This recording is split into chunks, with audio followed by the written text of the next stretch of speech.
So you mentioned the new front door of the church concept.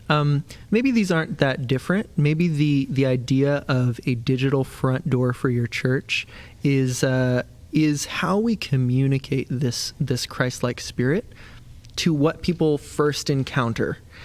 So let me explain this idea of the new front door. So in the old days, maybe, I don't know, because I maybe didn't live during this time, but I would imagine that more people actually tried out things without having anywhere to see first, right? So you would go to a church, you'd check it out in person. Mm-hmm. What we're seeing now is that most people, before you go to a restaurant, before you go to a church, before you go to most places, you do some research, some cursory research, just to get a feel for, like, what am I doing? What are the people there like? What's going on over there? What are their values?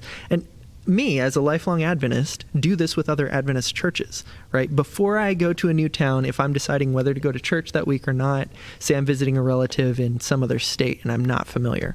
Well, the first thing that I do is look up that church on Facebook, look up their website, look up Instagram presence, whatever, and say, what are the values of this church? Who's there? What am I going to find before I go in there? And I would say, even in my own experience, there have been times where I looked and I said, I don't think this church is reflecting Christ. I'm not going to go there. So it's very important that we form some kind of content, some kind of introduction to us for the searching person. I think so many of these searching people are thinking some version of the question, will I be accepted there? Will I fit in? I know that for a lot of people, even just the standard testimonies that we hear, someone's down and out with addictions to this or that, and they're thinking, man, can I actually show up? And so it feels like this very large step of faith to be willing to put yourself out there. Here's one way that we can make that simpler, is actually featuring stories of people just like them.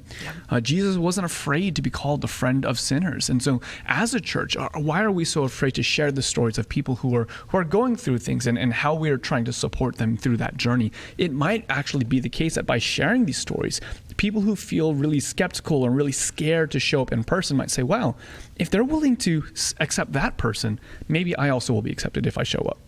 So let's take another step into the digital front door.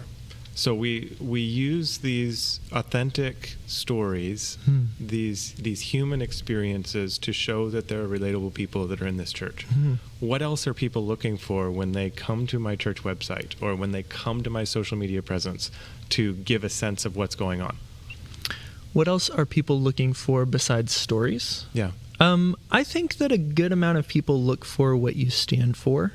And, on the topic of social justice, for example, the sad reality is that a lot of churches are not safe places for minorities, women, LGBT brothers and sisters. Like, if you're in any of these positions, you're going to be searching beyond what are the platitudes, right? And looking for, like, okay, if I show up, like, do they even want me there?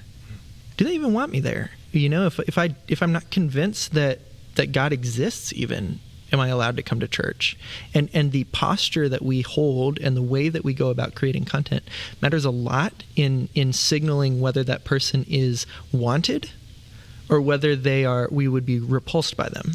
It reminds me of something that my English teacher taught me in high school, this concept of show, don't tell. This idea of it's one thing to say that we are a church for all people. You're welcome here, or welcome to your new home. Like these kinds of phrases that are meant to, in a pithy way, communicate that you want people to show up. It's another thing to actually tell the story of someone who wasn't sure if they would be welcome, and the very fact that they were. Yeah, absolutely. Yeah, words are cheap, right? Yeah. It's easy to put a slogan on a website. Yeah. But to be able to show that people belong is much more powerful. You earn the right to use the words. Right? If you're showing that you are out there day to day, living among the people, serving them, acting on their behalf, showing God's love to them, if you're showing that, the words aren't empty. And I would even go a step further. Maybe the words aren't empty, but it's always better if someone else is talking about how good you are. Yes. If you're like, man, we're great, we're the friendliest church. Okay, cool. Maybe that's convincing on a certain level. But when you can have someone who's kind of the outsider, say, man, these people were some of the nicest people. When I first showed up, I met Joe, and Joe and his wife invited me to their home, and we had a great meal and great and you can actually talk about, and they're sharing how amazing the church reception was. Then like that's all you need. This is why, like on Amazon or any other website or like Yelp or things like that, it's all about user reviews. You do not intentionally get food poisoning. No one goes to Yelp and says, oh, what's the 1-star rating? Like, no, you're looking for testimonies. You're looking for photos, and not just the beautiful, clearly professional photos where it paints a picture of what they want you to think. Like, we all watch the McDonald's commercials. Like, you've never been to McDonald's and saw what you saw in the commercial, No. of course. So we're wanting to see the realness of what's happening in person. And this is where the stories come. This is where the testimonies matter.